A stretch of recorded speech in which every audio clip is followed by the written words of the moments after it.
Okay guys, selepas hampir 9 km aku gunakan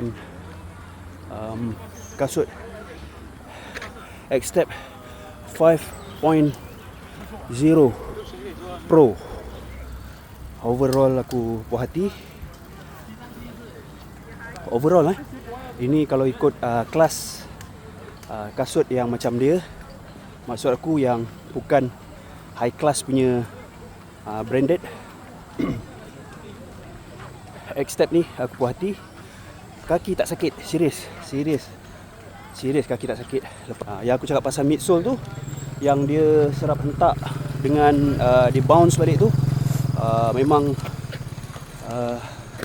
terbukti, tapi dia taklah terasa sangat. Kau akan rasa sedikit serapan hentakan tu dengan bantuan lonjakan daripada kasut tu.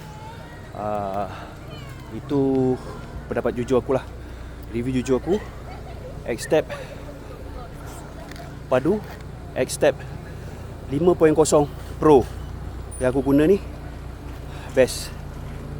Cumanya aku tak puas hati dari segi tali dia.